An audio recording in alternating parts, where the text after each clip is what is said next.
renowned Indian scientist and a physicist who is world renowned for his phenomenon, the Sood effect.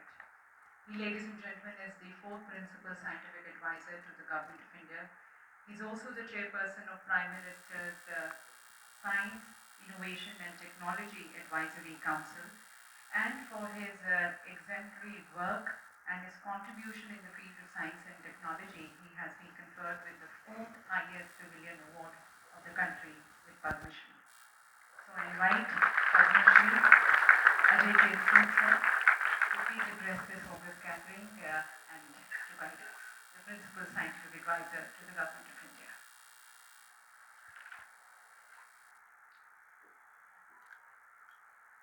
Honorable Ministers, Shri Hardeep Puri ji, Shri Prahlad Joshi ji, Director General DSIR, Dr. Kalai Selvi ji, Shri Bhupender Bhallaji, Secretary MNRE, all the participants in this conference, invitees and friends. As co-organizer of this conference, where MNRE has taken the maximum load on their shoulders, I add my words of welcome to this second edition of this international conference.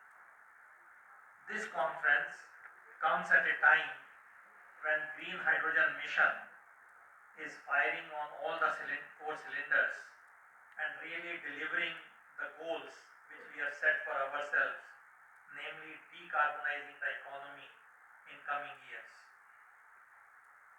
This conference, as compared to the first one, has many new features, and Bhupender Bhallaji mentioned some of them.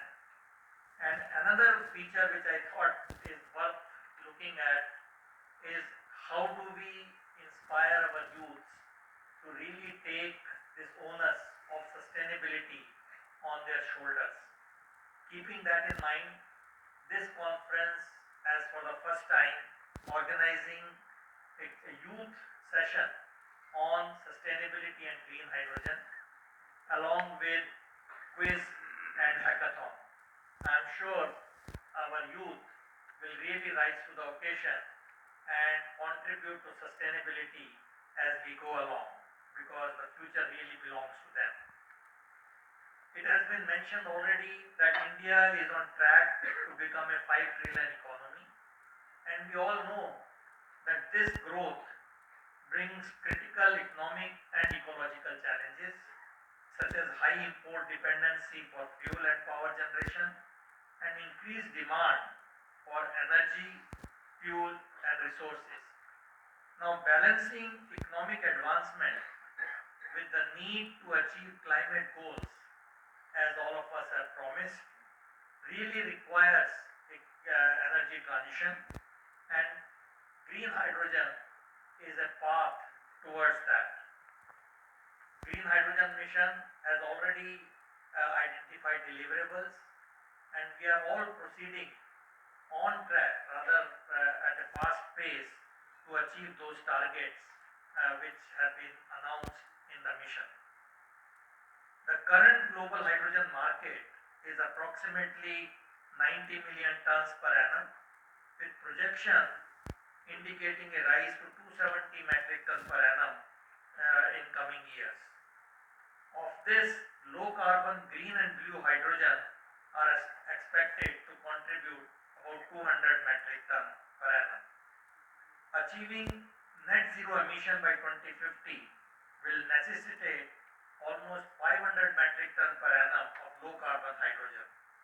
And for achieving this, it's important that we keep the economy in mind and make sure that the green hydrogen which we are all looking for comes at a price which is affordable and it can be implemented across the board.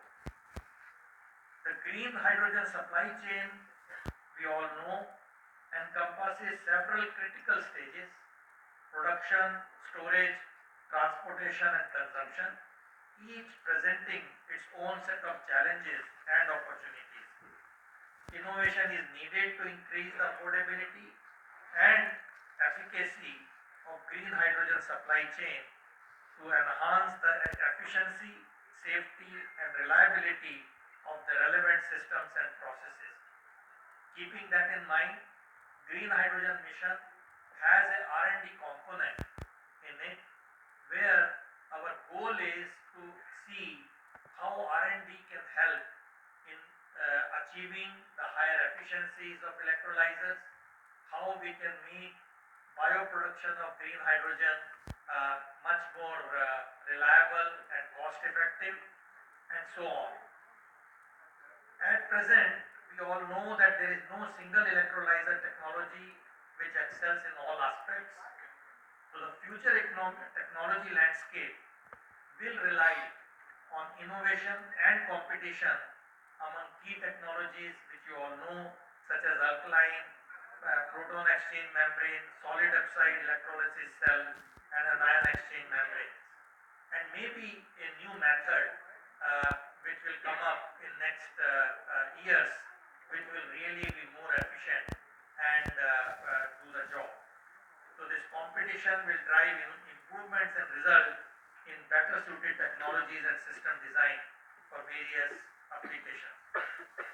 Investigating various technological pathways for green hydrogen production, such as water electrolysis, which I just spoke, using renewable energy, and thermochemical and biochemical methods using biomass, utilizing biomass. This is really something which India should step up. The challenge is to have a sustained supply of the biomass around the year at a reasonable cost, and this is where the challenge lies, and we are looking into this in this mission. How do we ensure the supply of the biomass irrespective of the time of the year? So this is something we need to look at in greater detail as we go along. Lastly, developing the market and applications for green hydrogen derivatives such as ammonia, methanol and synthetic fuels will help to create the necessary demand and supply chain for establishing the green hydrogen market. Growth in the export market will positively impact domestic production as well. And in our mission, we have a sizable component for export market. So I will conclude my remarks by adding that this conference, ICGS 2024, second edition, gives us the common platform to collaboratively solve the jigsaw puzzle of utilizing green hydrogen for a net zero carbon future. Through our discussions at this conference, we can assemble the pieces together and also identify the missing pieces for paving the path towards the establishment of green hydrogen ecosystem. I wish you all the very best for wonderful deliberations and outcome which will take us forward in our commitment for net zero carbon